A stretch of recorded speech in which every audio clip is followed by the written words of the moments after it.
7:05 p.m. Tonight's roll call, we have excused Gene Maxner. We have on Zoom is Lori, Daniel, and Joe, all joining us via Zoom. Everyone else is present. Item number 1, adoption of the agenda. Can we get a motion? Move to adopt the agenda. Second. Was that Tom? Yep. Thank you, guys. All in favor of the agenda? Aye. That's unanimous. Okay, moving on to item number 3 is property owner comments. Do we have any property owners for comments tonight? Good evening, Board of Directors. For the record, Justin Clary, I'm the General Manager of the Lake Whatcom Water and Sewer District, 1220 Lakeway Drive, Bellingham.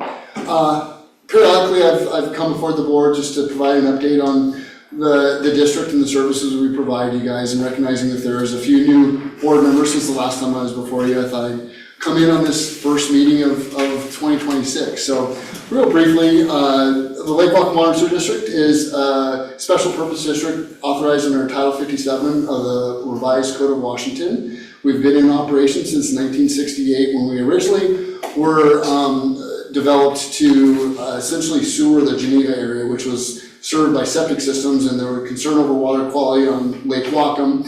They sewered Geneva, and after that, Sun Valley, as you well know, was developed, and the district then took over water and sewer operations in Sun Valley, as well as the Geneva Water Company. And then in the late 70s, we also extended water and sewer service along the north shore of Lake Whatcom as well. And so we currently serve about an 18 square mile service area, largely within the watershed, the portion of the watershed that's outside of the city of Bellingham city limits. From a water perspective, we operate 2 water treatment plants, 71 miles of pipe, 8 reservoirs, 5 pump stations. And then on the sewer side, we have about 75 miles of sewer conveyance lines, 26 sewer lift stations, so pump stations to pump the sewage out of the watershed and then on to the city of Bellingham, where we have an interlocal agreement where they will treat all the sewage generated and collected by us at the Post Point facility in Fairhaven. I have with me this evening just a brief summary that I'll hand out and leave with you guys, and certainly if there's any questions, please feel free to contact me directly or have Ms. Jensen contact me. But it's a list of projects we completed last year relevant to the Sun Valley, as well as some projects, capital improvement projects to both water and sewer systems that we have planned over the next coming couple of years. So certainly if there's ever any questions on any of those or anything else of district services, please feel free to reach out to me. I'd be happy to answer any questions you have. And with that, oh, yes, sir. All right, can you legally have a septic tank hooked up to your house in Whatcom County? You can in areas, certainly, and there certainly are still several septic systems even in the Lake Whatcom watershed. That said, if it's within a certain number of feet of a sewer main, even if it's outside of the city limits, that the utility that operates that sewer system can compel the property owner to connect. But so there are many septic systems throughout Whatcom County outside of areas that are served by sewer systems. On that septic, I would think that you would have to be maybe 300 feet off the lake to have a septic tank? So you actually don't. So actually there's several septic systems. So along the north shore of Lake Whatcom, we've got a force main, a sewer collection system that extends roughly 2/3 of the way down north shore on the way to the park.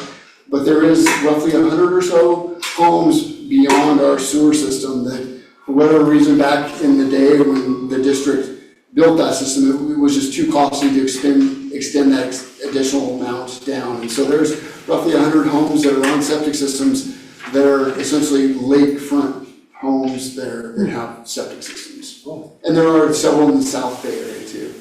I suspect that there are requirements to have septic systems inspected. There are. The Whatcom County Health and Community Services Department is the one that's responsible for ensuring inspection of septic systems throughout the whole county, actually. And there is a program for depending upon the type of septic system, how frequently they have to be inspected. Some have to be done annually, some every 3 years, but again, the county regulates that and monitors that. Do we have any kind of estimate on how many are actually being inspected? The county has that, and they do, to their credit, they've been really focusing on this over the last 3 or 4 years and have improved greatly on that. There are some concerns that my board has for those in the watershed, from the perspective that they do allow for self-inspection, so as long as you take an online course, you can self-certify your septic system versus having a third-party professional. And my board has had some issues with that for sure. Yeah, I would think. So, That's good. but, because we are definitely, Lake Whatcom is the drinking water source for all of us, and so we want to protect that valuable asset that's such a benefit to all of us. And septic systems have certainly been a concern of my board for a while for those areas in the watershed that are outside of our services. All of those that have the sewer systems have the required space that it takes. I know in Sudden Valley for a while had to have sewer, and I had to have septic, and you had to have 2 lots. You couldn't just have 1 lot. And you had 2 lots, one that the septic went on, and then the one that you built on. And I just wondered if they still have those requirements for space of those on the North Shore or wherever that still have those septic systems. Most of them are grandfathered in.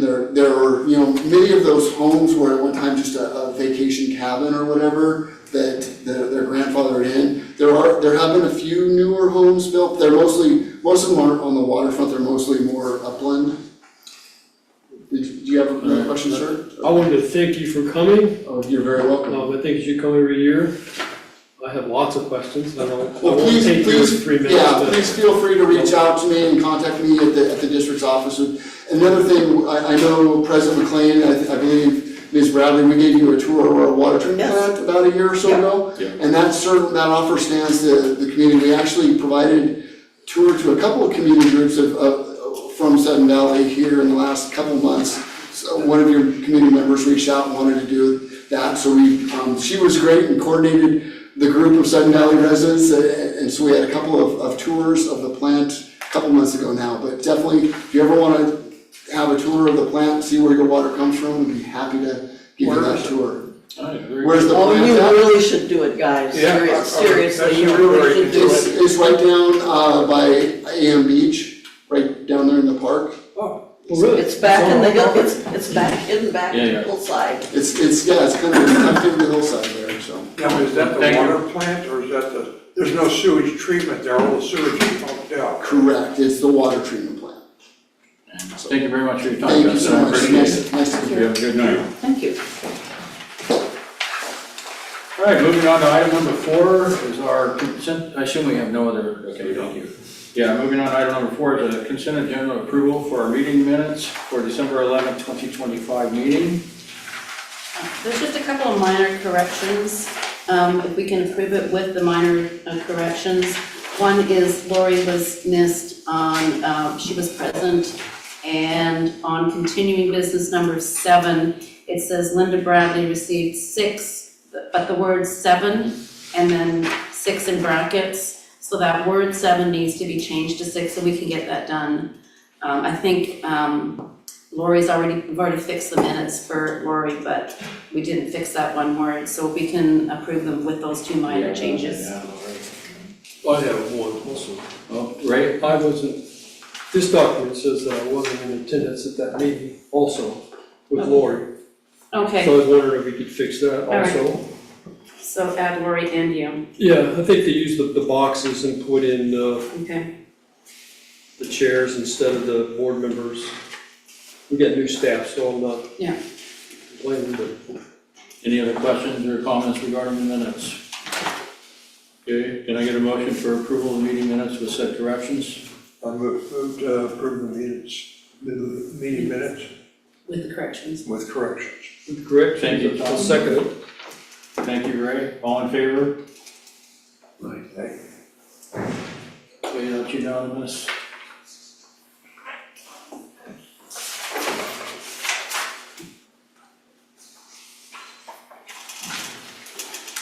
All right, moving on to item number 5. We have our reports. We'll start out with our general manager report. Joanne? Thank you, Keith.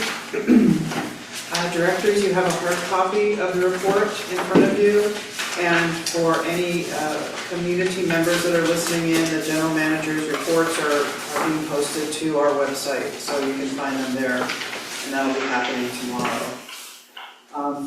So to talk about December 2025, certainly weather challenged both residents and staff as we worked through major rainstorms and even a few wind events.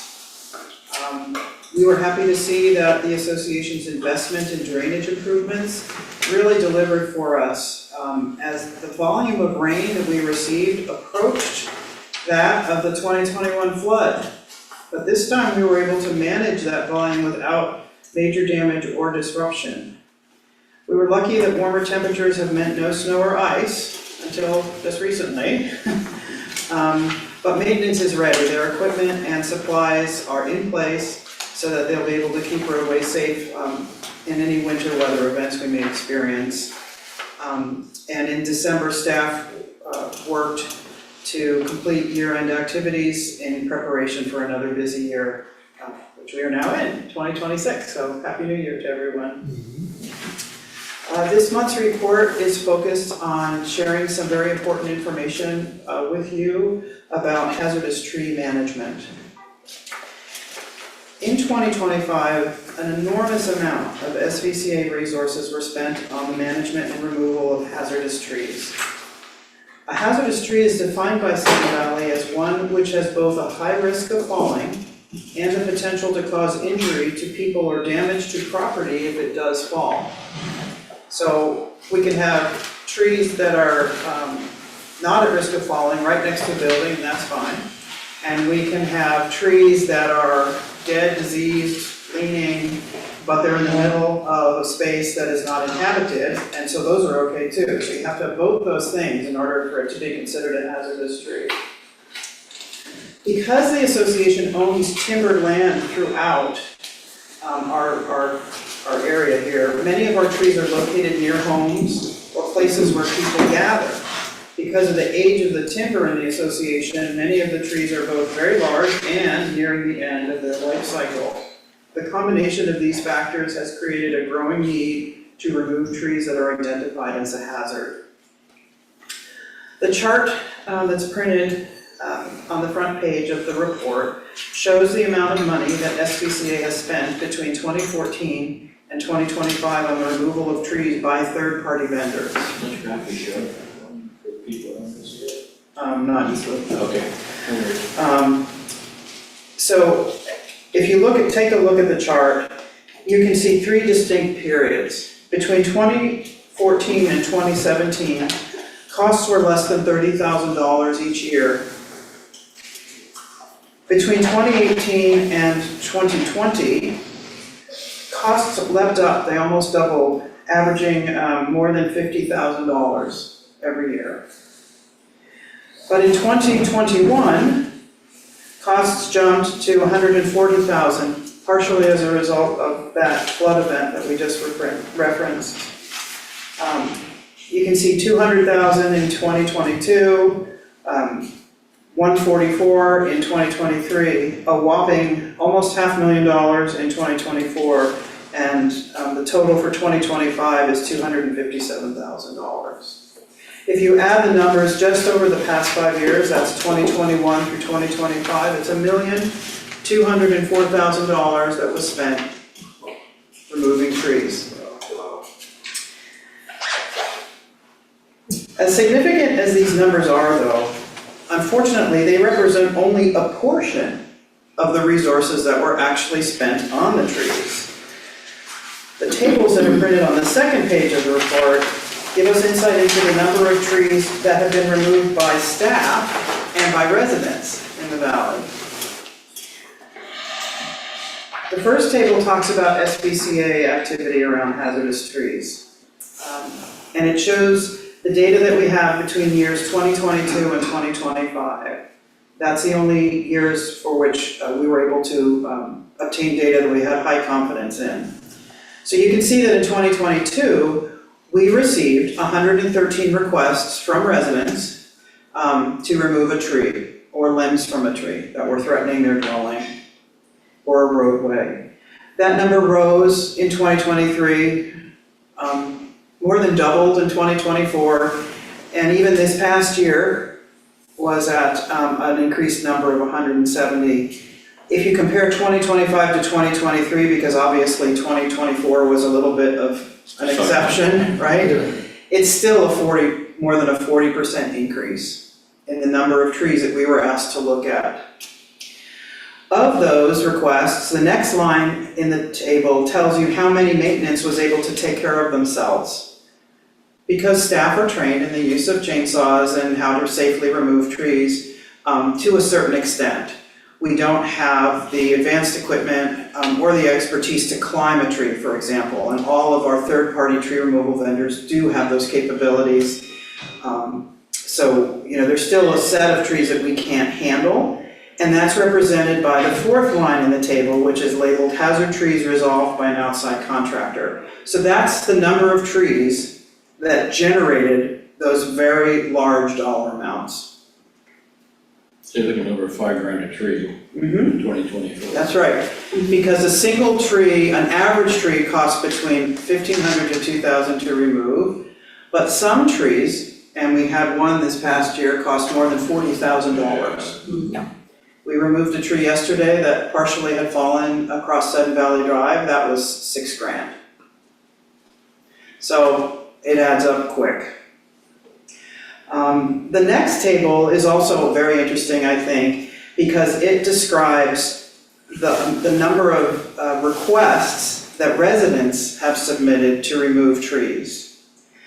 In 2023, which is the first year for which we have data, 58, 90 in 2024, and still representing some growth over 2023, 68 this past year.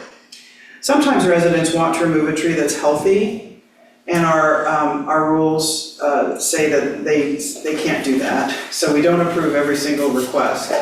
But for the most part, requests to remove trees are made because the tree is somehow menacing their dwelling or representing some other risk, and you can see the number that were approved for removal.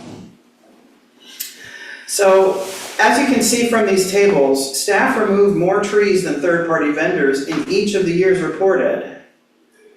As we discussed, staff can handle the removal of trees that are smaller and less dangerous than the ones we ask outside vendors to handle. But even considering that it's less, we're handling the easier trees, we do so many more trees, that if you figure all the time that is spent on it, you can see clearly that the numbers that we're reporting for the cost of removing trees by third-party vendors, you've got to add another 50% of that easily to represent our internal costs. We can't really get at that because we don't track how many hours maintenance spends on trees versus all the other tasks that they do throughout the valley. Taking their time away from those other tasks. But it certainly is taking their time away from those tasks. And then, of course, there's a cost to every staff hour that we spend on something. And the fact that residents are also asking to remove trees in larger numbers, it indicates that it's not just because we're suddenly paying attention to trees that we're spending so much more on them. There is a real and growing problem with the trees aging, growing, becoming a problem, and menacing, offering a threat to a building or to a person, right? And that's something we can't tolerate, right? We can't not address that issue, so we end up removing a lot of trees. I wanted to put the cost of hazardous trees into perspective, okay? In 2026, we have budgeted $250,000 for tree removal, and I think that is reasonable, given what we've spent, right? That's a reasonable representation. We won't need to come back and ask the board for additional funds if everything goes as expected. But compare that $250,000 to this next number. The 7% dues increase that was implemented in 2026 will result in about $400,000 of additional assessment revenue for the association. So the amount of money that we are spending in 2026 on tree removal is more than half of the total dues increase. That's a very meaningful number, and it's something that we need to be aware of, and we need to take steps throughout the year to address. And that doesn't include the staff time. And that does not include the staff time, okay? And you can see that this is a relatively recent problem. As recently as 2020, we spent $60,000 on trees. And to consider that it's been $1.2 million in the 5 years since 2020, that's very shocking to me. Hey, Joanne, Yes, sir? I think it might be a good idea to make sure the homeowners know, because I learned this recently, that if they have a tree on their property they're concerned about, or a Sun Valley tree that they consider hazardous, and they call out a tree service company and use their arborist, it doesn't count. It has to be a standalone certified arborist that's not associated with a tree removal company. That's not exactly true. Okay? In some instances, that's true, but in most instances, this is an ACC matter, so Daniel might want to respond to this, but if an arborist's report is submitted along with a request, that works.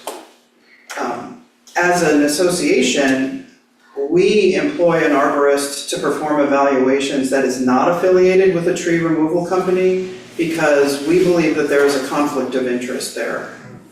However, we do not judge. So long as someone is an ASC certified arborist, we will accept their reports as justification to remove a tree. But anyone who's listening to this meeting and has questions about our policy regarding hazardous trees or knows of a tree that they want to report to us, they can call the front office. We will get you to the right person and answer any questions that you may have. And that front office number, of course, is 360-734-6430. So we're happy to help, and we act on these immediately. We do not let any grass grow.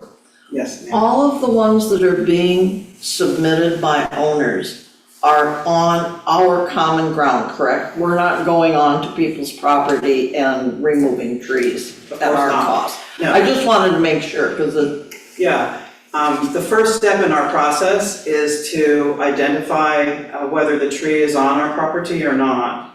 In some instances, if the property corner markers have been removed, we will require a survey to determine it if it's not obvious.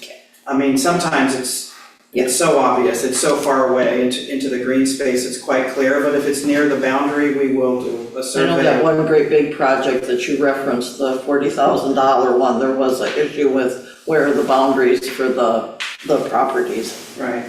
So anyway, it's not on the agenda for us to discuss it more deeply tonight, but I did want to make you all aware, because you'll hear from Joel when he reviews the financial statements that hazardous trees have had a big impact on our performance this year. You're softening the blow. I'm softening, I'm preparing the ground. The next page in your report is a status update on 2025 capital projects. And I don't need to review these with you all because they are essentially the same as they were in November. But the record is there for your reference. And the rest of the page is a task list prepared by each active department, delineating the items that they took on in September and what they're planning to, in December, sorry, and what they're planning to do in January. Thank you. Thank you, Joanna. Have any additional questions? Just thank you for that clarification. Yeah, and it's very confusing. All right, we'll move on next, financial statement report, September and October, Joel? Okay. Just sign into Zoom here. Oh, that's good.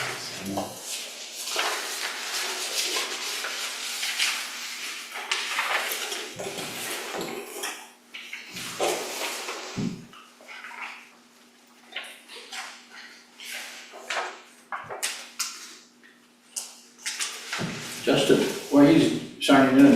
Are there only the 2 lift stations in Sun Valley? And there's many sewer lift stations. In Sun Valley itself? Yes, yeah, there's 26 total, I would say there's probably at least 18. 18? I can get you the actual number. Yeah, I'm just curious, how many lift stations there Because, are. we got 3 or so on the North Shore, and then a handful in Geneva. So, yeah, I would throw some on there, but. Okay, didn't mean to put you on the spot. Wake up.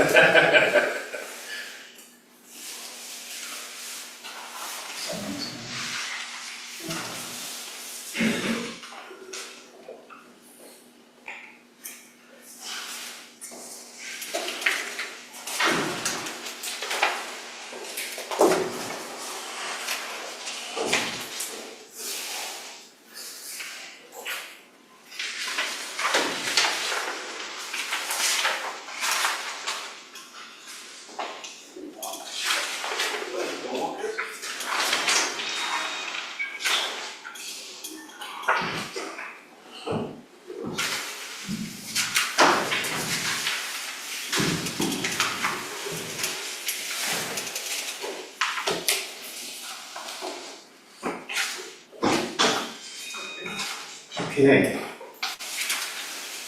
So what's on this agenda is both the September 2025 and October 2025, I believe, right, both in the agenda. So obviously October 2025, we'll just skip right ahead to that one. We're going to be focusing on the year-to-date numbers with that. I always start off with the balance sheet, which is obviously the first page of the report there in the agenda. And pretty much, I'll go ahead and talk about operating cash right here, and that's really the big thing to talk about with trees. So you can see this operating cash at the end of October 31, 2025 is $382,314. At the end of December 31, 2024 is, we'll just say 580,000, close enough. Now, but what I wanted to talk about, so the big thing with trees is, so that November 2024 storm event, at year-end 2024, we had real close to $291,000 in tree expenses, just only related to that storm event. And then in 2025, we had an additional $88,237. Those two combined together, $379,046, and that was only for that November storm event. So that cash balance, so like for example, cash balance at the end of December 31, 2024, before we started transferring these, basically, because at first we put the tree expense, we had project codes to certain roads, and we moved those back, since we did have an operating surplus at the end of the year to be able to shoulder that. But so the cash balance at the, around the end of December 2024, before any of the storm events were moved back into operations, was hovering around $850,000 mark. So you can see that paying for that storm event, just only for that storm event, that $379,046, that obviously is the biggest element that really draws down that operating cash, is that November storm event. And any of these trees expenses, so $257,000, that pretty much ever since about 2020, that's when it's materially been jumping up. So basically all of these expensive tree events obviously have a direct impact on operating cash, since that's where it's coming from, or from the UDR line item itself. But in terms of the real thing that has really been drawing down the operating cash has been hazardous trees at this point, and especially that November storm event. Now moving on, now that we're talking about October, this is where prepaid golf revenue is starting to show up in the balance sheet. So Kevin takes prepaid revenue from members, paying for annual green fees, storage, golf cart rentals, so on and so forth. And he does that October, November, December. It sits on the balance sheet as deferred revenue, and then in January it'll be automatically recognized. But you can see at the end of December 2024, you can see it was $112,307. Obviously, at the end of October, it's $8,845. But looking at his other numbers coming in through December of 2024, it looks like, so November looks like it'll be 24,362, December looks like 123,442. So at the end of December 2025, then we would expect to see this prepaid golf revenue at about 157,000, which means that it looks like it'll possibly be about $44,000 more at the end of December 2025 than 2024. So that's a good thing for golf. That just means that more people, for whatever reason, are paying upfront October, November, December for 2026 golf annual green fees, like I said, cart rentals, storage, and so on and so forth.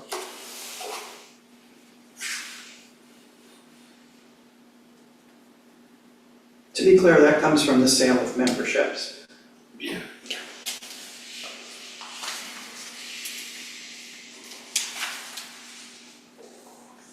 It's a Black Friday sale. Yeah. So we're going to, this is basically the most important page, quite frankly. So we're looking at the income statement over here, these two columns. Obviously, this left side is just for the month of October. This right side over here is year-to-date. We'll focus on year-to-date since we're in October at this point. And you can see that, we'll just start off at the top. Obviously, this is, you can think about it like a consolidated income statement for all the departments. And you can see that the collection rate is 98% at the end of October 2025. At the end of October 2024, it was also 98%, actually just here under 98%. At the end of October 2024. So our collection rate is doing really well. As you know, we budgeted for a 95% collection rate.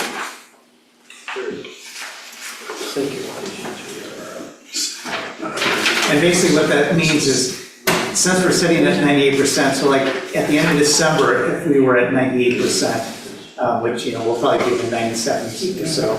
But for every 1%, we're over that 5%. Operations takes an additional 28,561, surf takes an additional 14,463, roads takes in close to 15,000 additional, mailboxes just about $266 additional revenue.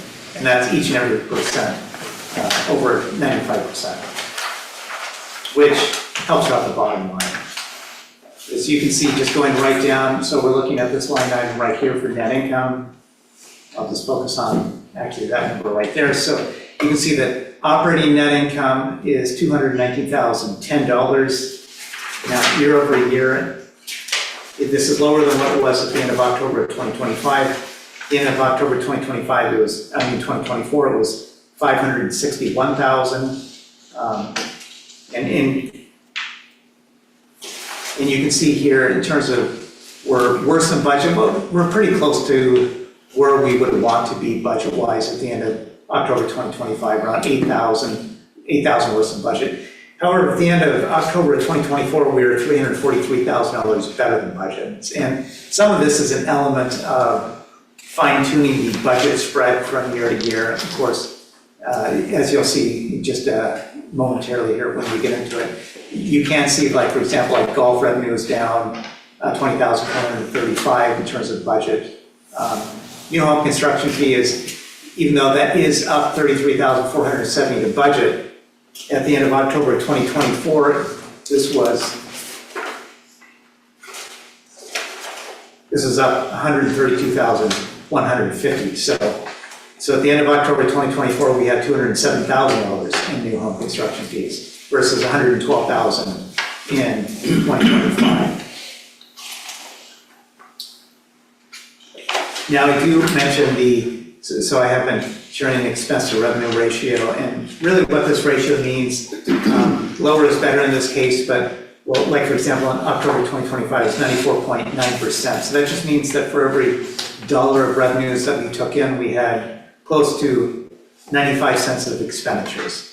So October 2025 is 94.9% versus October 2024 is 86.8%. So for every dollar of revenue, we had, around 87 cents of expenditures. We would expect to see that since our operating income was double higher. September 2025, last month, it was 93.8%, so we ticked up a little even from last month. Now we have like certain line items right here, like contracted professional services. You can see this is over budget by 104,000. This is attributable to, like ACC, basically, what is that position technically called? ACC consultant. Just ACC consultant.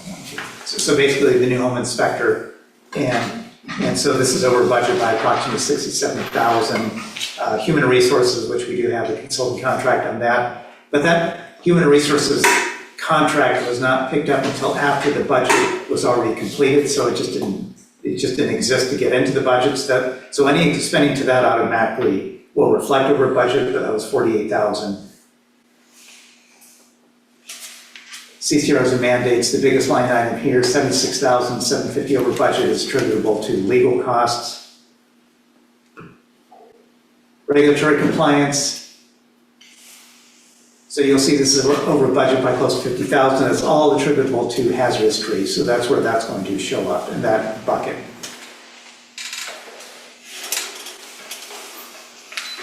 Now this page, which of course we look at every single month, and this is a handy page.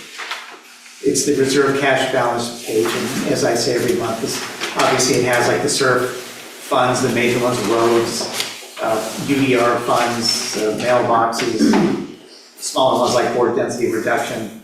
But this is just a reflection of basically, that's the starting balance. So all of these 12/31/2024 balances will tie right out to the balance sheet.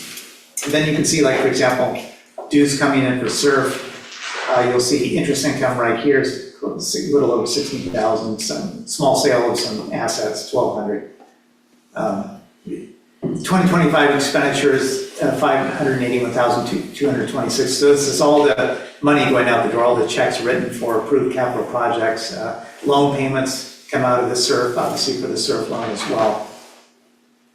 And then you'll have net available cash at the end of October 31, 2025, 3.8 million. That amount will tie right out to the balance sheet for the October 31, 2025 column. Then down here is basically projections, so you can see a 2-month outlook right here of about $229,000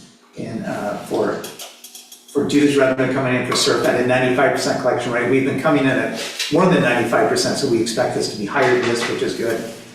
And then SURF loan payments, $55,507 for the 2 payments left to reflect in these financial statements. And then this is a big, Apologize. and so the big obligated expenses holding line item, this 1.27 million amount right here. This is the amount, and I'll just flip right to this page. Okay, so so this is the open projects report at the end of October 31, 2025, and you can see there's that 1.27 million balance right here. But basically what you're looking at is every single project that the board has approved and is either open or, you know, it's spent out and will be closed out here. Like, for example, this sand trap rake. Board approved $32,579. That's exactly what they spent. They have nothing left, but the project is done.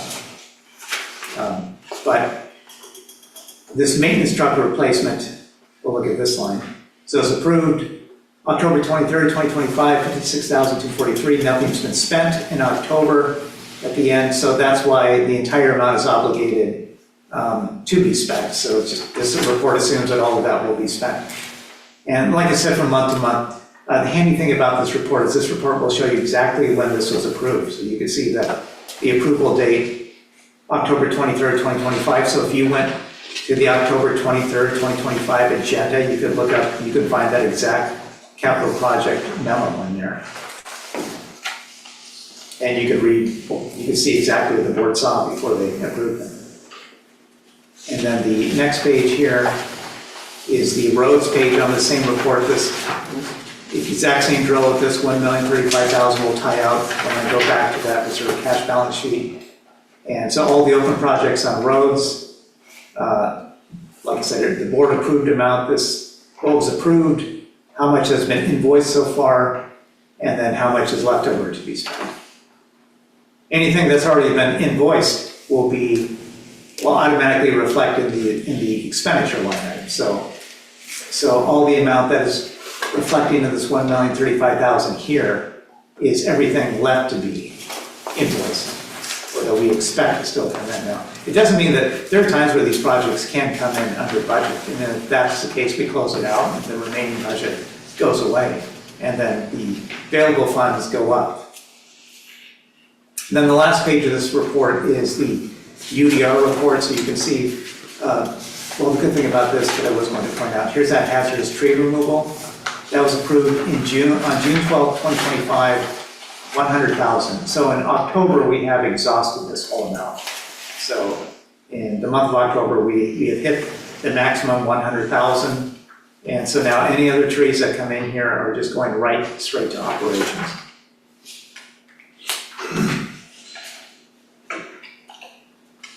So you can see right here, if I just go back to SURF, then we have the net usable cash balance at the end of 12/31/2025, 2.7 million.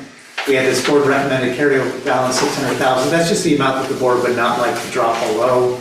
So we just act as though that's not usable in a sense. So the net usable cash balance right here, after that board recommended amount, is 2.1 million. And this is just, as you can see, this is just a function like SURF, roads, mailbox, UDR, all of that stuff. It's a function of all the dues money coming in, all the funds coming in, and all the expenditures and project obligations that get approved by the board. And just a quick kind of summary of this, you can see 2.1 million available, this is so, at 12/31/2025, if the board did not approve anything else, then we would expect to have about 2.1 million in this fund available at the end of 12/31/2025. And at the end of October 2024 is 1.71 million, so this balance is this balances up. This 1.5 million for roads is 1.45 million at the end of October 2024, so fairly close. I will hit on this one, this board density reduction, the big item coming in here. You'll see this is sale of lots, net proceeds, 40,462, and the policy says that when we sell a lot, available for sale lots, which we did in both October and November, then the net proceeds of that will be deposited into this board density reduction account. So that's why those amounts went into this fund. And then the biggest, this UDR column, undesignated reserve, in terms of how money gets into this account, this is all funds that come in from the operating portion of dues from the year before. So these statements are October 31, 2025. So if anyone owed dues in December 2024 or previous to that date, then when they pay those dues, then the operating portion of those dues go into this UDR fund. Obviously, the SURF roads, mailboxes goes to the appropriate fund, SURF roads and mailboxes, but when when bad debt is getting recovered, like in 2025 from 2024 or previously, it doesn't go into the normal, on the income statement, it doesn't work its way into normal dues income up here. It makes its way into the UDR amount. And it actually shows up down in here, but it's just to separate, it's basically to keep it. So the 2025 budget is truly reflecting 2025 revenues designated for that year and expenditures. And the board obviously the board has to approve all spending coming out of this fund. So the board can approve expenditures come out of this fund the same as they can for any of these SURF roads mailboxes funds. And you can see that we have approximately 294,000 available at the end of October 2025. And this is the big fund that we've been taking, like for example, we saw that 100,000 from trees came from this fund. And so whenever we go to the board and say we need more money for trees, it's going to come from UDR. Unless some tremendous storm hit, and now we need 800,000 in trees, obviously this is not enough, and actually that's a big thing. If we had another storm that hit, and cost $400,000 of tree removal, that would significantly deplete operating cash. We would have no choice but to start looking at these funds. UDR, maybe a SURF fund, or roads if it hit the roads, or emergency ops, but it would come down to a situation like that. It's just a matter of cash flows.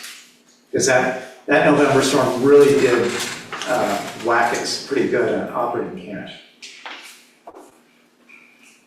I'm gonna go to this last page, this will be it for the income statement, or for the statements in total. So you're looking at the income statement again, but now you're looking at it on a departmental level. So you can see there is that $219,010 for operating income, and this is just showing you exactly how the departments contributed to that amount. So the big one that I always hit on is golf. That's their biggest revenue outside of the twos. But you can see that revenue for golf, $1,337,703. So at the end of October of 2024, year over year, they had $1,362,355. So the revenue is down year over year by close to 25,000. It's down by 24,652. Meaning last year we took in more revenue than we did at the end of October this year. Expenditures for golf, this one obviously we would assume these to go up. So it's a combination of the salary and benefits and all other expenditures here. Those two combined come out to $1.135 million. The expenses at the end of October 2024, $1,064,242. So the expenditures are up $71,323. So expenditures are up $71,323. Revenues are down $24,652 from the previous year. So that contributes to, like, for example, net income here for golf, $202,138. Net income at the end of October 2024 is $298,113. So the net income is down by approximately $96,000. And that sort of stuff does contribute, obviously, to the net income and why there's a difference, especially from October 2025 to 2024. So, combinations of stuff like that, building fees being down year over year in terms of actual building fees, hazardous tree costs, those are sorts of legal expenditures. Those are the sorts of things that really create a difference from one year to the next. But I would say for the most part, that pretty much covers the real important elements of the financial statements. If there are any questions about these. Linda? Sure, go. Always. So I'm looking at the income statement, and we're collecting at 98%, correct? That's right. Now, there's a number there, 75,283. Is that representative of that additional 3% that we're collecting? You mean in 2025, you're talking about? I'm, Yes. Yes, I'm saying You mean that- better than budget? yes, Yes. better than budget. Yes, absolutely. So if I wanted to know what our budgeted dues that we received were then, out of this 2,336,352, I would subtract that 75,283, because that's the additional 3%, Yeah, correct? you would start to get really close. And then you can have a little difference, like, for example, with, like lots, if a vacant lot, became absorbed into like a developed lot. And stuff. I'm just saying, I'm trying to figure that out, because I know right now, with that added in, if I'm not mistaken, our expense to revenue ratio is 94.9%. Yeah, yes, so to your point. That's why I'm yeah. asking this, because Yeah. we're looking at numbers with additional monies, which is great. But then what happens if you just take it out and go, well, how close to the graveyard are we? Yeah, exactly. That's Yeah. all. Yeah, so to your point, if we were just at 95% budget, yes, our expense to revenue ratio would be higher, it'd be worse. Yes, thank you. I just wanted to clarify that. That's my only question. Yeah, and all things being equal, so like if the number of lots and all that stuff stayed exactly the same, there will be just a little variation with that. Yeah. But if we were tracking exactly according to budget, then we would expect this operations better or worse to be zero, at that point. Yeah. Gotcha. Yeah. That's all I wanted, that's my only question. I just wanted to confirm that. Yeah. Any other questions? We're hearing none and seeing none. Thank you, Joel. I appreciate your time. Yeah, thank you. Right, we're gonna move on to the following committee reports. I'm sure there's really not reports from any committees, but we will ask, we'll go around, and then I know there's some appointments. Thank you again, Justin. Let's move on. We'll start off first with Daniel, Architectural Control Committee. Do you have any reports you want to give, or any updates on anything? No, nothing. We haven't really met for quite some time. There are 12 applicants for our next meeting for next Thursday. So that's all I've got for now, but stay tuned. We might have some exciting news for you next time. Thank you, sir.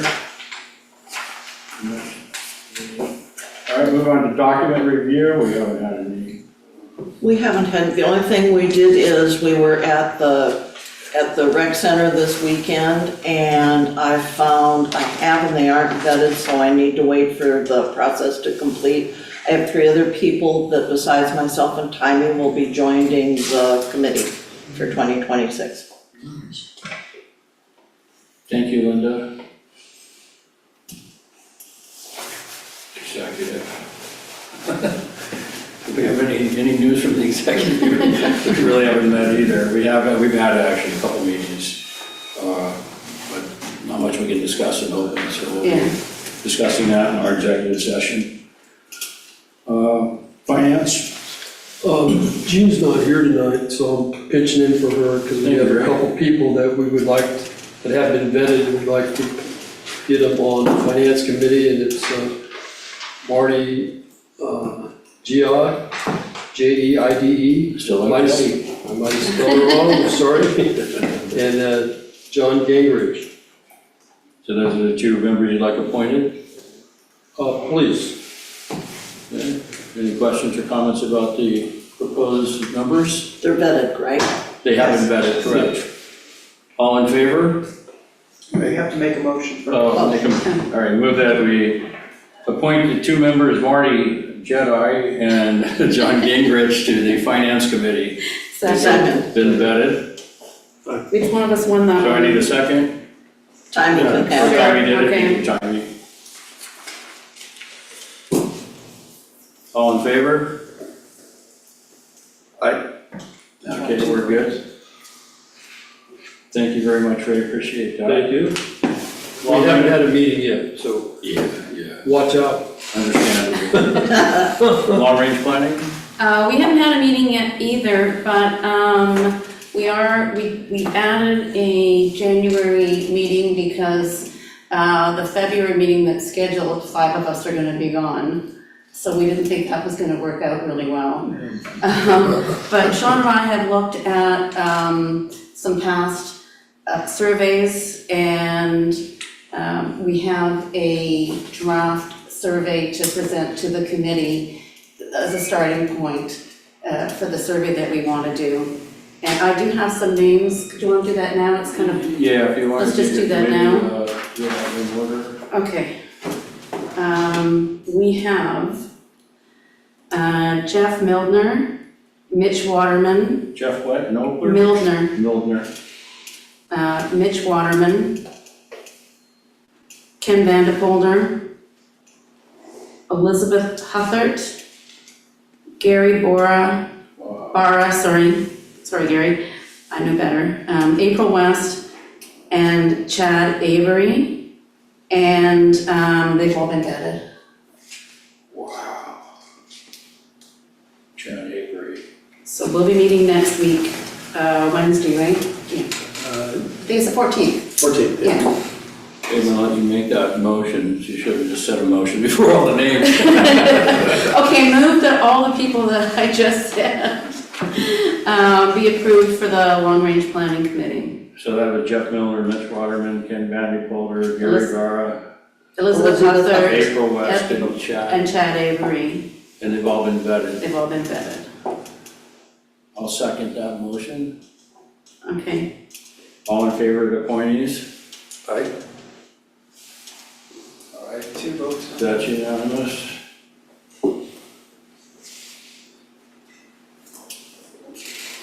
Okay, nominations and elections. Yeah, so, thank you, Keith. We did not have a meeting in January. And I had sent a note to the committee letting them know that we had some questions that we needed to ask and get some feedback from our attorney, specifically in how Kiowa affects the committees, being that ME does provide some advice to the board, but has specific duties that are noted in the bylaws currently. And as you guys know, with in January 1st, 26, all those committees need to have 2 board members on them. So in February, we will be having our first meeting. And let me back up, so,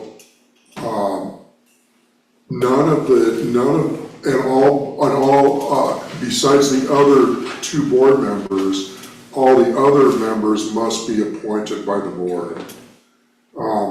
And Richard pointed out that, I'm still on the committee. I was elected to the committee and had been, selected by the committee to be the chair, which our current bylaws places me as a board member.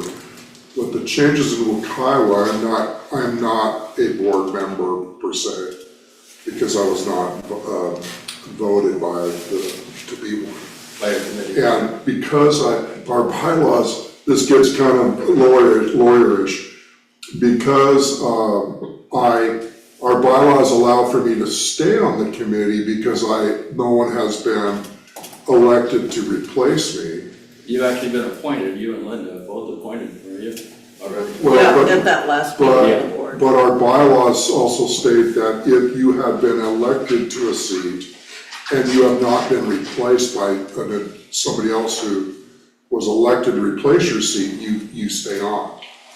So this is where it gets a little sticky, guys. So I am not technically a board member. Richard said, I could stay as chair and I could provide advice and consent to y'all, and as we all know, I'm not a voting member.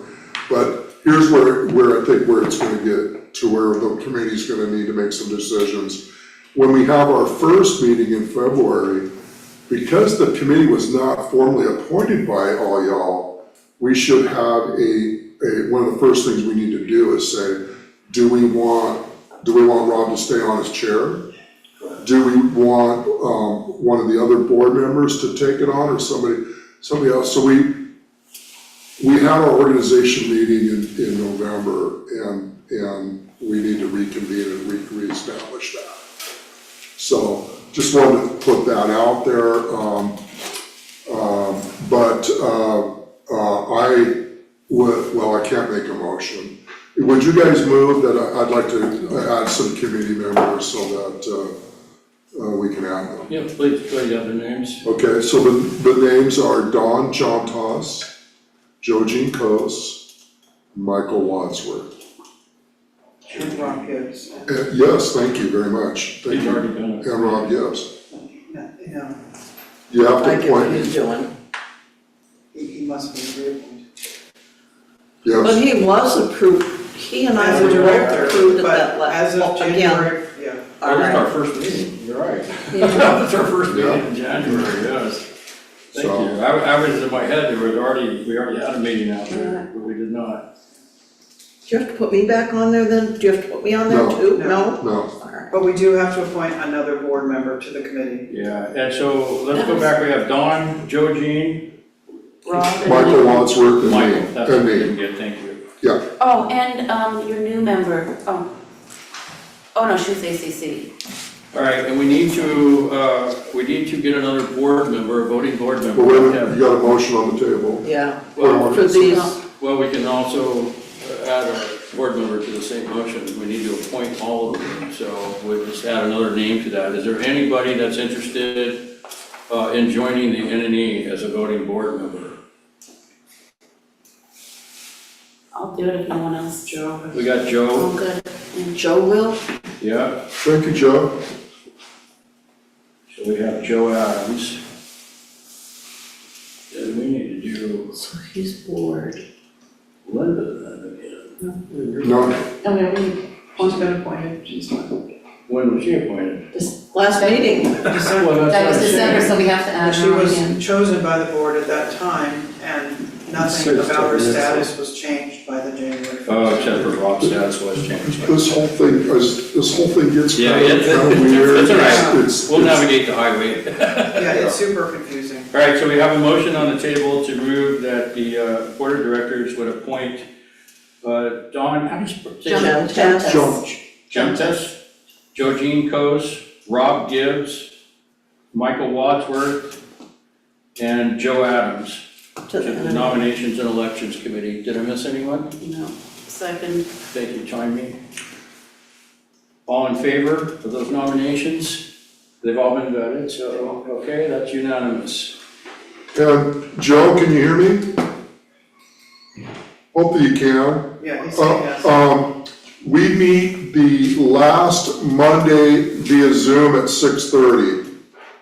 And we have a standing agenda that's out there to, and so, yeah, call Linda or I if you have any questions.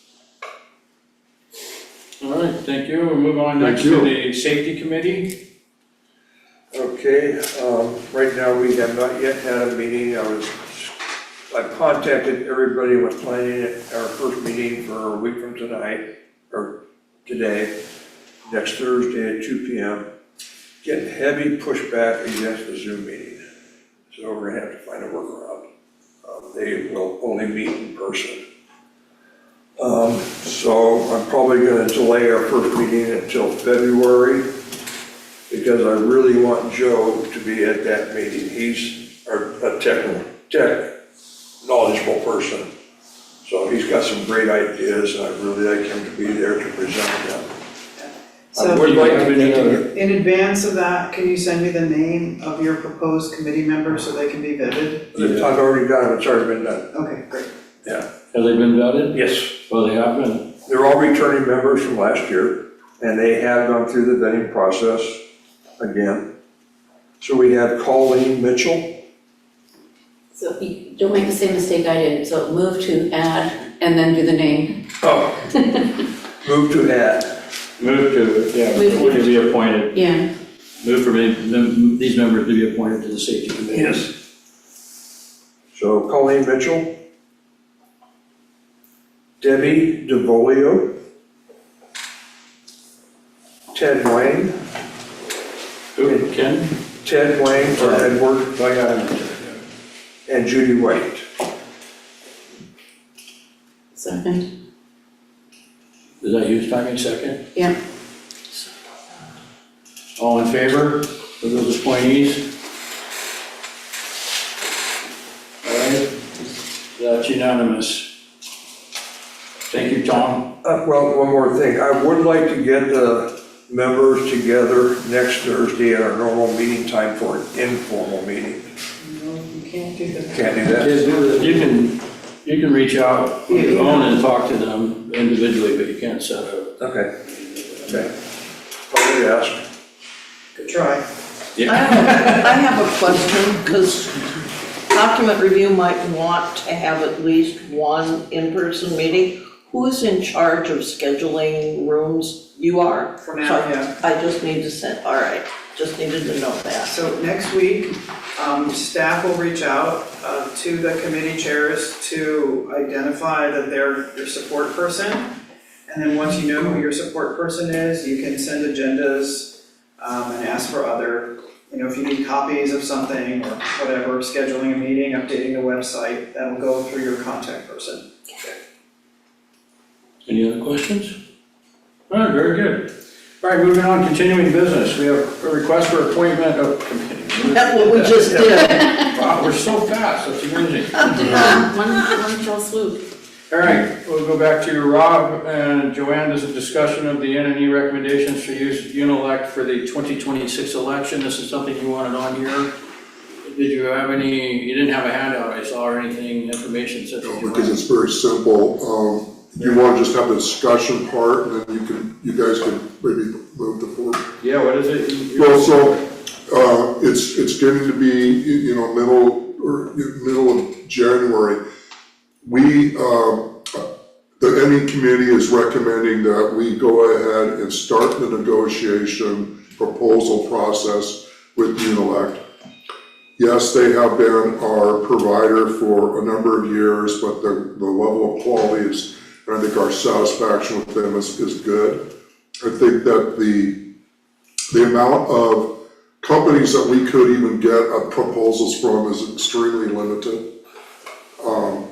I think it's when I say the committee is suggesting that we go ahead and go forward with, based on previous experiences and start that process. The proposal, I think the elements of the proposal would be exactly what we have asked as of last year with the electronic voting provision, but also we should ask them to provide the ability for someone to write in a candidate, because Wakaya is going to have that requirement.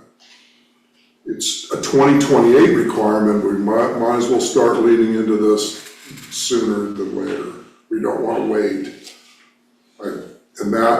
We can discuss whether we want to have that requirement or not, but I think we need to have that. I'm sure there's that functionality is in place in their technology. Okay. I don't know if I'm saying it, and maybe you didn't say that very well, but I don't like it. Yeah, I was unaware that myself, Yeah, I there's was a with you, the 2028 requirement of a write-in ballot space for a candidate. yes. That seems very odd, as With electronics? what a waste of space. Yeah, really, how would you How do? would you do that with electronics? It's easy, what you do No, is you create another line that it isn't a name of a candidate Just like that's a running, and you put government. right in, they would have to then select that. If they, let's say there's 3 people and they have 2 that they want, they put their little dot by each of those 2 people, and if they wanna write in, then they put a dot there. That will pick up on the reports that Unilect prints out. You then, because they already have got copies of all of that, they will look for that and they will go, okay, here's one, and you've got Bugs Bunny is running for the, Yeah. but you still have acknowledged it, you've done the completion of it. I don't anticipate you're gonna have enough people writing in the same person for that person to be elected but it's one of those things. The only question is, does Unilect on the onus then to pick up everybody's name and somebody does write in Bugs Bunny or Marilyn Monroe? And we acknowledge it in the final papers. I would think when I was thinking through this, I would think that we would have some pretty extensive testing. It was so straightforward with electronic voting, but I think we would ask Unilect to give us some test elections like we did before and see how it works out. Well, then that person has to accept the accept that if for some reason. It's a weird thing, If they didn't wanna run, why would they still not? No, I don't wanna be on the board, thank you. That's bizarre. it's a bizarre, So Any other questions? they would select that other category, and then would they be able to type a person's name in? Yes. or write it in and you can see. Well, They would be Electronic. required to type it, and then Yeah. that would be recorded. Electronically. Well, only if you do It'd be- electronic voting. So the committee and Joanne will have some good discussion with Unilect on how they would do that, but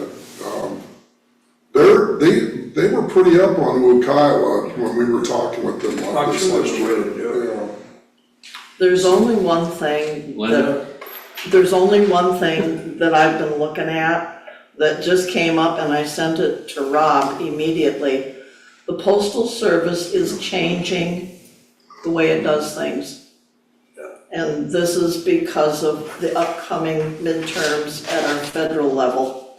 It used to be when you took things into the post office, if I took a letter in and said, put it through one of the drop boxes, I would assume that it would be postmarked with that day's date.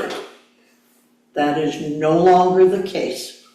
It's the date that will go on there is when they first, so let's say it sits in a little collection box for a while. It only gets stamped with that date then. It concerns me a bit, and there's been a lot of talk online about how does that affect when you mail out. And because we mail out with postage paid. And I don't know if that works differently and if Unilect has had any indicate, oh, good girl, any indication that it's different? Yes, anything that goes out under postage paid mail through an indicia, is the receipt that the post office gives you when you drop that off guarantees the mailing date and substantiates the mailing date, so we don't have to worry about postmarks. And when you think about postmarks for returned ballots, that's not a factor for us because we say that the ballot must be received by a certain date, not postmarked by a certain date. So although this is a significant change for some organizations, it will not affect SVCA. You hope, Thank you. okay. Thank you. Thank you. Makes sense. Well, this is why I wanted it to come up in the January meeting, is for us to ask Joanne to start those negotiations with them. So, it's a little discussion time here, I don't know that we should leap into having, and maybe I'm wrong here, having a write-in if we don't need to do it till 2028. Is that something we want to entertain now? Is there some benefit to that? We should look, there was after that meeting that Rich did with us here last year, he made a list and he made a spreadsheet of things that went into effect in 2026, and I thought that was listed under 2026. I could be wrong, I'd have to go home and look. I'm not sure how big of an issue it is for Unilect, or if there's any additional expense. I assume there would be some because of the tracking and the labeling of the Bugs Bunny and Marilyn Monroe candidates. Yeah. Any other questions or comments? I'll follow up with you to make sure about if Rich said that was a 2026. I'll send the list. Okay, Good. no other questions or comments? All right, then we have a motion. We'd like to make a motion then that we move that the Board of Directors authorize Joanne Jensen to proceed with contract negotiations with Unilect for the 2026 AG elections. Second. Thank you, Sean. Thanks, Sean. All in favor? Okay, that's unanimous. And then Linda, you'll follow up and then get that to, I will to you guys and see what it says. Thanks, Lon. thank you, Rob. Thank you. Okay, I need to make a motion to move into executive session to discuss legal at 8:17 PM. Can I get a second? Me. Right. Thank you, Tom. All in favor? All right, thank you. Spencer, can you stop recording? I got the neighbors and called me. Did you figure it out? We need to listen for the lady's voice, guy. Ian's not back, but I don't know if he wants to, it's really late. Yeah. Oh, it looked like Joel was here with his briefcase. All right, we come out of executive session with no action taken, but back into open session at 9:21. Second. Thank you, Linda. And we move on to item 8A, which is a request for approval for the stormwater easement for 101 Polo Park Drive. Joanne, are you doing this or me? So the purpose of this memo is to request board approval for granting a stormwater system easement across the right-of-way, which would just call the ROW space owned by Seven Valley Community Association at 101 Polo Park Drive. The owner of 101 Polo Park has requested an easement to install a stormwater connection across SVCA-owned space. The owner is making this application at the request of Whatcom County, who wishes to preserve access to the system for future inspection purposes. That's the important part, the request of Whatcom County. Right. It is in the association's best interest to facilitate inspection opportunities to stormwater systems and to avoid conflicts with Lake Whatcom Water and Sewer. Presented by Justin Clary. This evening, I recommend that the Board of Directors approve the proposed easement at the established fee for drafting and recording the agreements.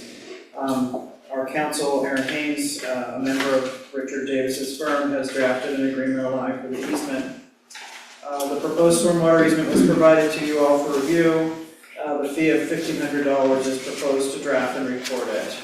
So our request is that the Sudden Valley Board of Directors approve the proposed easement for 101 Polo Park Drive and approve the proposed fee of $1,500 to cover legal fees, recording fees, and administrative costs. So I'll read the motion. Move that the SBCA Board of Directors approve the proposed easements for 101 Polo Park Drive and the proposed fee of $1,500 to cover recording fees and administrative costs. Second. Thank you, Tommy. All right, questions? I have a question. Who is that? Daniel. Daniel, go ahead. Yeah, then we'll go what mechanism do we have in place to ensure that, trees won't be damaged that we may have to cut later on when they're putting this line in? Yeah, I couldn't do that. What guarantee do we have that trees aren't going to be damaged when they excavate to put this in? We don't, other than we have the building our inspector, our ACC inspector go out, and that would be noted at the time when it's dug. And we have fined builders, I don't know about 2025, but we applied fines for killing trees in 2024 quite frequently. Could we include an arborist with that process? I think that's not a bad idea, actually. Yeah, we have one on retainer, but we have one that works with us frequently and can usually come out. Yeah, so we could ask for an arborist report after the work is done. Yeah. Question, isn't it part of, Hang on, Rob, then, okay, go ahead, Rob. So did I hear that the $1,500 includes, that also covers the legal fees? Correct. Okay, thank you. Linda? my question is, if the county wants this work done and it has to be permitted, wouldn't they have to mark trees if they have to be removed? Yeah, but that's, the question is, so not all trees have to be removed, but the root system, anytime you're trenching within the drip line, Yeah. you have potential damage to the trees, and I Oh, think yeah. that's what Daniel was bringing up. Yep. Any other questions or comments? All right, hearing none, I'm gonna read the revised motion.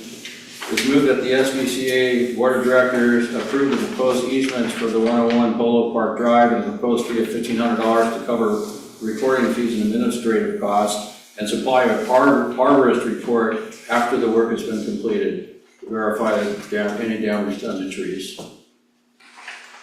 Second. Thank you, Tommy. Revised. All in favor?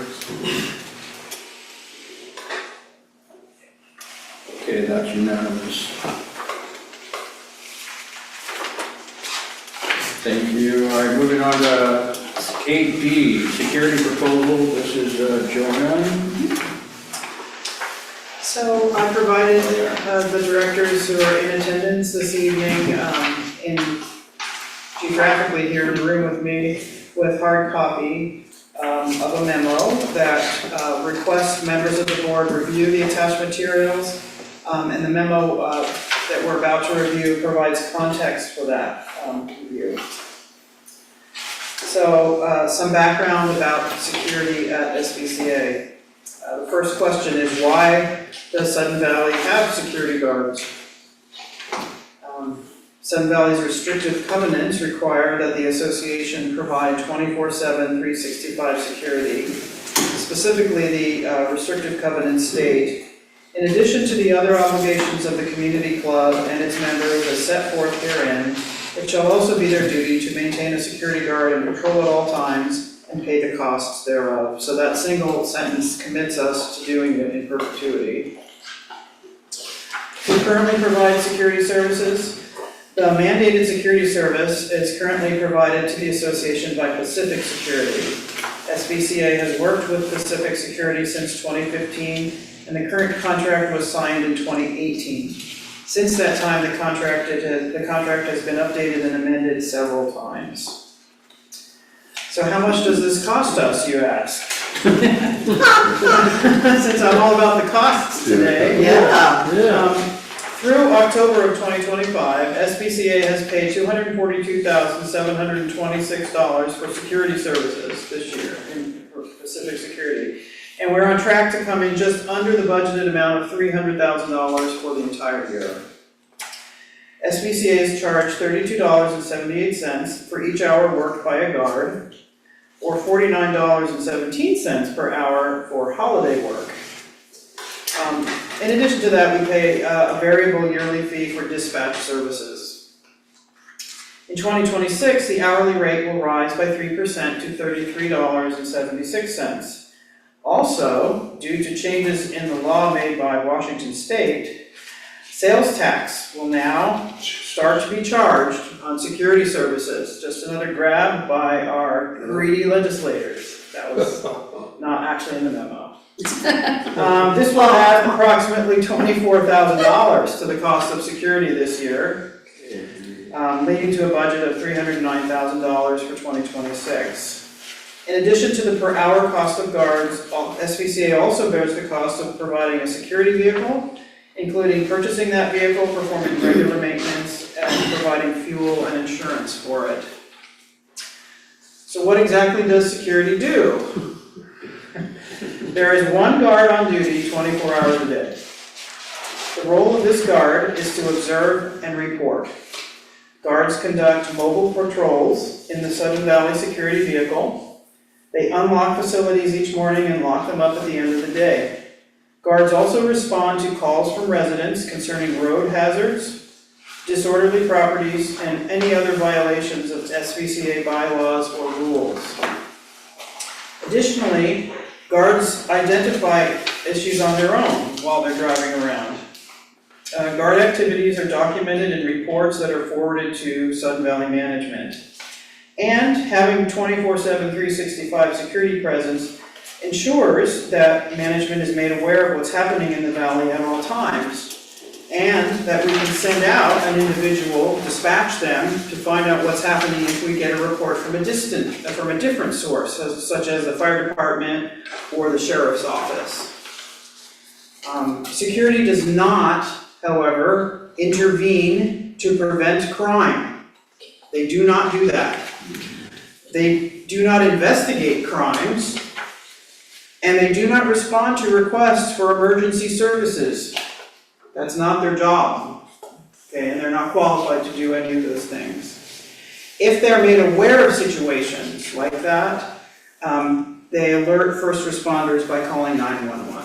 And there have been many times when they've been able to call 911 and get responders here quicker because the person involved in the situation isn't exactly going to stop their emergency to call 911. So that's very helpful. Why has SVCA asked for proposals from competitive security companies? It's simply a good management practice to routinely evaluate other vendors when you're stopping to say, am I getting a good value from the current vendor? Additionally, we've experienced issues with security this past year that are a little troubling. These issues included repeated damage to the patrol vehicle thought to be caused by careless use, and one patrol vehicle was totaled in an accident. Incident reports have been delivered hours or even days late. Well, we don't have eyes and ears out in the field if we get it 3 days later. It's useless by that time, right? I mean, we could have asked a squirrel to bring it in or something. The incident reports in general sometimes demonstrate poor quality, although several of the guards, 2 of the 5 or 6 regular guards that we have out here are quite capable and their reports are fine. But the other guards who work more sporadically, the reports are almost useless in some instances. And overall, we have noted declining capabilities of the guards that are provided by Pacific Security. What do you mean by capabilities, John? They're not good. Here's another example. This guard is no longer here, but we had a guard who had several small accidents with the vehicle, and the most notable of which she parked on the road, mostly over the fog line, didn't set the brake, and walked away from the car, and the car just fell into the ditch. So we were able to get it out with another truck. But it's carelessness. Joanne, to that point, could you clarify what we agreed to last year about requiring our security guards have some sort of training for driving? Yeah, in 2024, we relaxed one of the original requirements of our contract, which was that they have a certain standard of experience, a certain level of experience before they would be unleashed on our vehicles. The guards who were the worst in driving the car actually had achieved that standard, and then some of these newer guards that don't meet that standard because they don't have the required numbers of years of experience to driving a vehicle have actually been a little bit better. So I can tell you, although it sounds terrible to have relaxed the standard, it actually resulted in us getting some better drivers. It was after that we were able to replace the security guard who made the car fall into the ditch. But yeah, we did that. So how were the companies chosen that provided proposals? Basically, I just ran a lot of Google searches to identify companies that provided security services in Northwest Washington, and then used their websites, available online reviews, and additional searches to gain an understanding of the type and quality of services that they provided. After I did that, I got a list of companies to whom I reached out via email and telephone and asked them some questions. I had set the following criteria for inclusion. They have to have been in business for more than 5 years. They have to already provide similar services to other clients in our geographic region. They have to have no extremely negative ratings online or show up in any Google searches for bad security or stuff like that. And they had to also, of course, be interested in responding to our request for a proposal. 4 companies met those criteria and submitted a proposal. They are Alpha Eagle Security, Northwest Security Services, Risk Solutions Unlimited, and Prime Security. Additionally, a copy of Pacific Security's most recent proposal is included in this set that I've given you. Pacific Security wasn't asked to respond to the RFP since we already had a current proposal. So they didn't look at my RFP, but they already know what we do since they do it. So these attachments are present in this packet. The RFP that I wrote, that they received, the 4 proposals that we received in return. I also completed an evaluation form for each of the proposals. I listed out the different criteria and then made notes as I went through each of the proposals, and then a sheet that summarizes the evaluation results. So in summary, our association spends a significant amount on security services each year, and our current management systems require security to provide eyes and ears in the field around the clock. While our current provider has delivered reliable service for several years, there has been a decline in quality over the past year. Additionally, there is a general perception that maintaining an observe and report force does not provide enough value to offset the high cost. The questions that we need to address are, will a competitor do any better than our current provider? Can SVCA afford to spend a little more on security to get improved services? What other value could security provide beyond observe and report? Considering rising costs, should SVCA consider whether it is feasible to remove the requirement for providing 24/7, 365 security?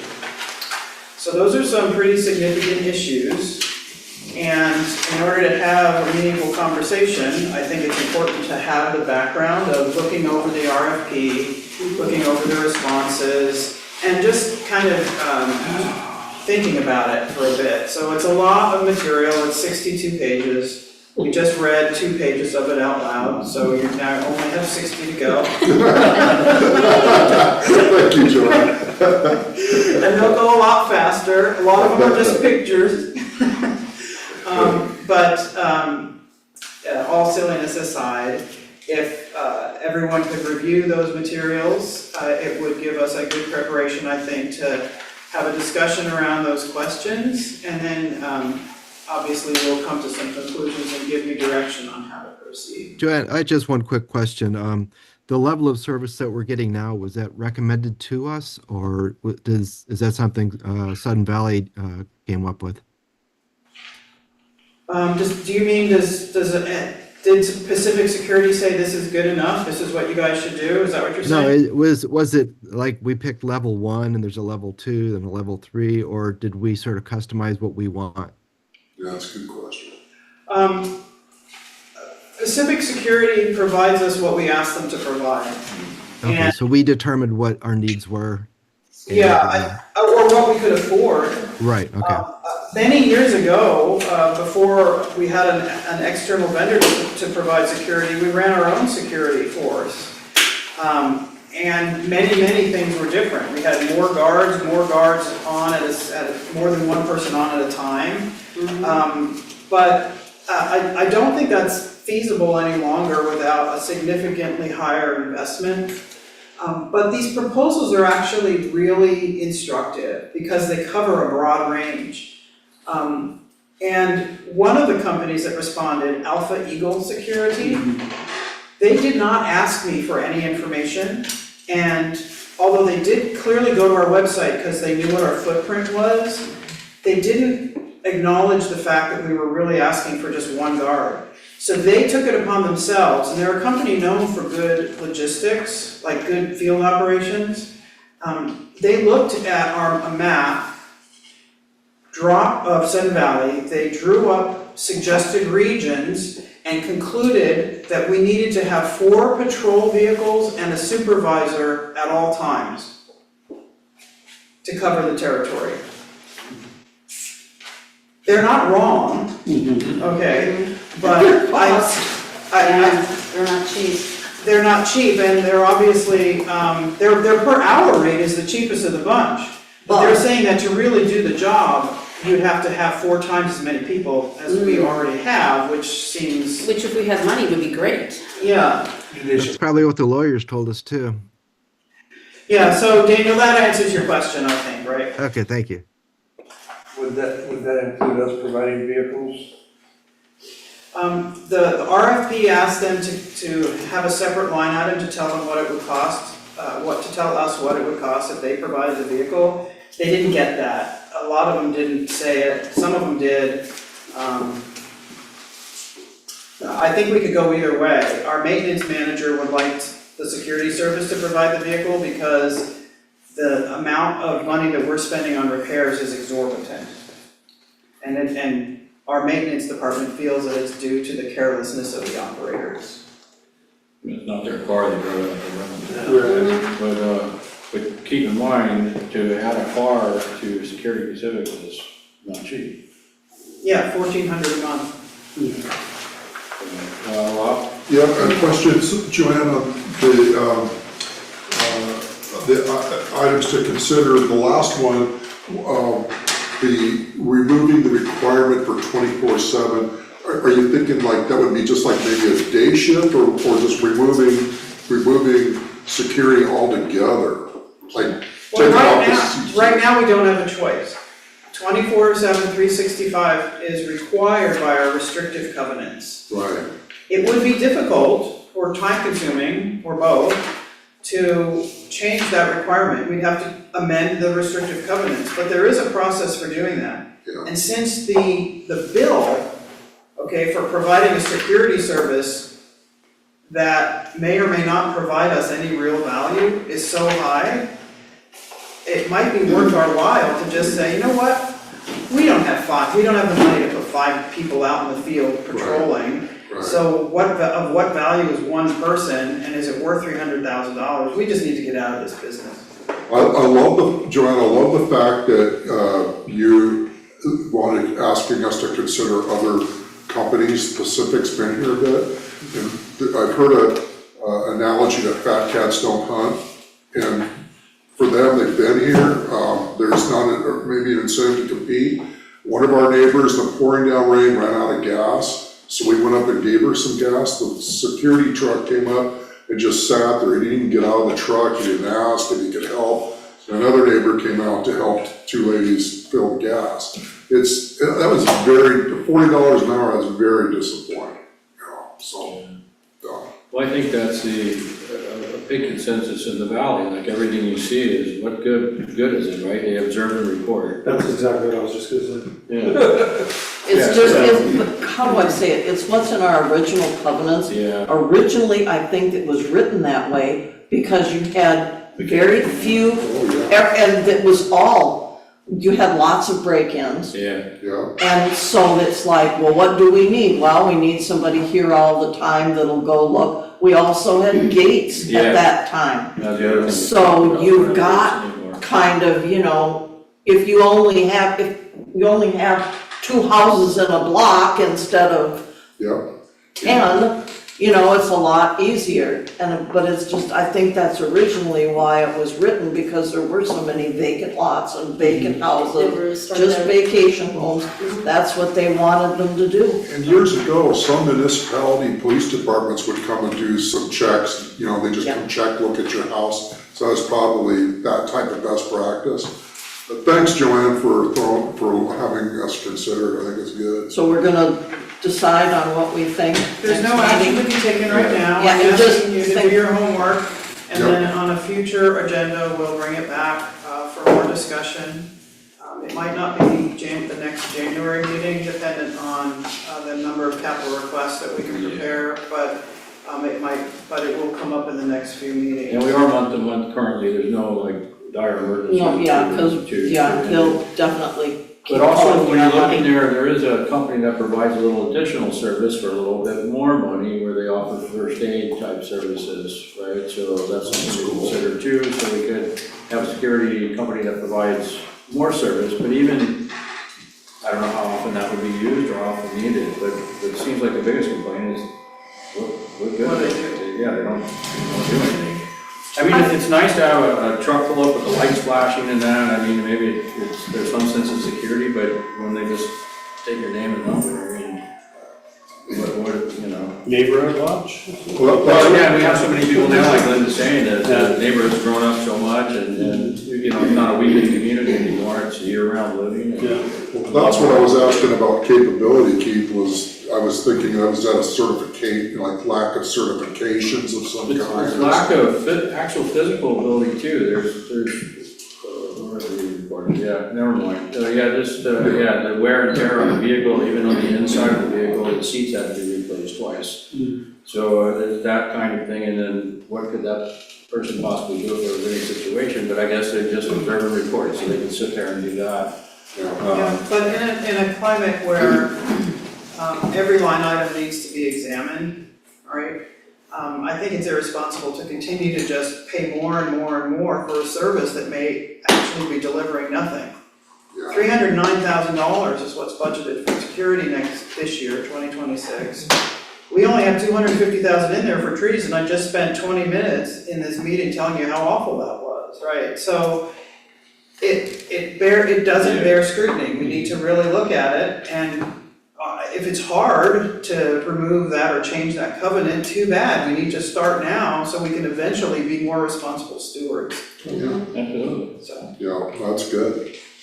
So good, you got your homework? All right, I'm gonna call for adjournment of the meeting unless there's any other questions regarding this. All right, call for adjournment at 9:46 PM. Second. Sean, you got Don't everybody answer at once. Everybody in favor? All right, there you are. Thank you very much for your time, I appreciate it.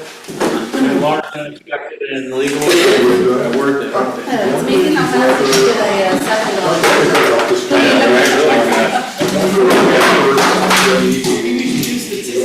how many people say it? Because this whole thing is a different change. I like the look